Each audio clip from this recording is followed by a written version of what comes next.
ଶୁଖିଲା ଚର୍ମକୁ ନେଇ ଚିନ୍ତାରେ ଅଛନ୍ତି କି?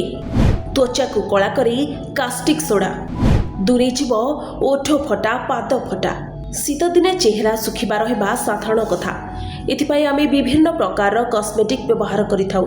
ଏହି ସମୟରେ ତ୍ୱଚାଠାରୁ ଆରମ୍ଭ କରି କେଶ, ନଖ ଏସବୁର ଯତ୍ନ ନେବା ନିହାତି ଦରକାର। ଶୀତ ଦିନରେ ପାଦ ଫାଟିବା, ଓଠ ଫାଟିବା ଓ ଶରୀରର ବିଭିନ୍ନ ଅଙ୍ଗ ପ୍ରତ୍ୟଙ୍ଗ ଫାଟିବା ଭଳି ଅନେକ ସମସ୍ୟା ଦେଖାଦିଏ। ଏହି ସମସ୍ୟାକୁ ଦୂର କରିବା ପାଇଁ ଆମକୁ କିଛି ସରଳ ଉପାୟ ଅବଲମ୍ବନ କରିବାକୁ ପଡ଼ିବ।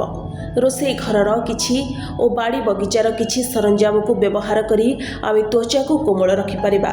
ଯଦି ଆପଣ ସାବୁନ ବ୍ୟବହାର କରୁଛନ୍ତି ତେବେ ଏହା ଶୀତଦିନେ ବନ୍ଦ କରିଦିଅନ୍ତୁ, କାରଣ ସାବୁନରେ ରହୁଥିବା କାଷ୍ଟିକ୍ ସୋଡ଼ା ତ୍ୱଚାକୁ କଳା ପକାଇବା ସହ ଏହାକୁ ଶୁଖିଲା କରାଇଥାଏ। ଏହା ବଦଳରେ ଆପଣ ଘରେ ଥିବା ଦେଶୀ ଗାଈର କ୍ଷୀର 50 ଗ୍ରାମକୁ ଶରୀରରେ ମାଲିସ କରନ୍ତୁ ଓ ଅଧଘଣ୍ଟା ଛାଡ଼ି ଦିଅନ୍ତୁ। ଏହାପରେ ଗାଧାନ୍ତୁ। ଦେଖିବେ ଆପଣଙ୍କ ଶରୀର ସମ୍ପୂର୍ଣ୍ଣ ସଫା ହୋଇଯିବ। ଥଣ୍ଡା ଦିନେ ବାଦାମ ତେଲ ତ୍ୱଚା ପାଇଁ ଖୁବ୍ ଲାଭଦାୟକ ହୋଇଥାଏ। କୋମଳ ତ୍ୱଚା ପାଇଁ ରାତିରେ ଶୋଇବା ପୂର୍ବରୁ ବାଦାମ ତେଲ ମାଲିସ କରି ଶୁଅନ୍ତୁ। ଗାଧୋଇବା ପରେ ନଡ଼ିଆ ତେଲ କିମ୍ବା ବଡି ଲୋସନକୁ ତ୍ୱଚାରେ ଭଲ ଭାବେ ମାଲିସ କରନ୍ତୁ। ଏହାଦ୍ୱାରା ତ୍ୱଚାରେ ଶୁଷ୍କତା ଦେଖାଯାଏ ନାହିଁ। ଚେହେରା ଧୋଇବା ସମୟରେ ଅଧିକ ଥଣ୍ଡା କିମ୍ବା ଗରମ ପାଣି ବ୍ୟବହାର କରନ୍ତୁ ନାହିଁ।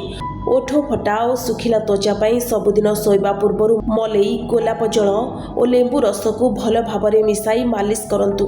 ଗ୍ଲିସେରିନ୍, ଗୋଲାପ ଜଳ ଓ ଲେମ୍ବୁ ରସର ମିଶ୍ରଣ ଚେହେରାରେ ଲଗାଇବା ଦ୍ୱାରା ତ୍ୱଚା କୋମଳ ଏବଂ ଗୋରା ଦେଖାଯାଏ।